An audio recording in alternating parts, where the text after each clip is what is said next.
संभाजीनगरमधील जागतिक दर्जाची पर्यटन स्थळं दहशतवाद्यांच्या टार्गेटवरती असल्याचं कळतंय।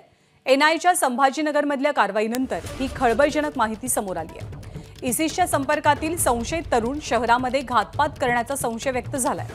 एनआयनं कारवाई करत संभाजीनगरमधल्या एका तरुणाला अटक केली आहे। अजिंठा आणि वेरूळची लेणी, जायकवाडी धरण हे दहशतवाद्यांच्या टार्गेटवरती असल्याचं कळतंय। कृष्णा केंडे आपल्याला अधिक माहिती देतील। कृष्णा, काय माहिती समोर येते?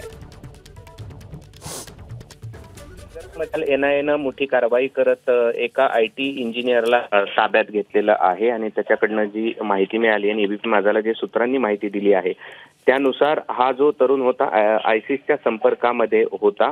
त्याच्या घडधडतीमध्ये इलेक्ट्रिकल गॅजेट आणि इतर कागदपत्र देखील एनआयने जप्त केलेली आहेत आणि एनआयने काल पहाटे या ठिकाणी छत्रपती संभाजीनगर शहरातील हर्सुल परिसरामध्ये आले आणि त्या जोएबच्या घरामध्ये झाडाझडती घेतली आणि त्यानंतर त्याला अटक केलेली आहे। उच्च शिक्षित असं हे कुटुंब आहे। वडील देखील सरकारी नोकरीमध्ये आहेत, दोन भाऊ परदेशामध्ये आहेत आणि हा आयटी इंजिनियर असून तो वर्क फ्रॉम होम करत होता आणि त्यांच्याकडे जी माहिती आहे आणि एबीपी माझाला जी माहिती मिळाली सूत्राकडनं त्यात छत्रपती संभाजीनगरमध्ये काही घातपात करण्याचा डाव होता आणि तशा प्रकारची तयारी असल्याची माहिती एनआयला मिळाल्यानंतर त्यांनी ही कारवाई केली। त्यामध्ये खास वेरूळ अजिंठ्याच्या लेण्या, छत्रपती संभाजीनगर मधील पर्यटन स्थळ आणि पैठणमधलं जे आशिया खंडातील सर्वात मोठं धरण जायकवाडी आहे ते टार्गेटवर असल्याची देखील माहिती या ठिकाणी मिळाली आहे। एनआयनं ताब्यात घेऊन या 40 वर्षीय जोहेब खानला या ठिकाणी मुंबईला घेऊन गेलेले आहेत आणि आता या सगळ्या संदर्भातल्या पुढच्या ज्या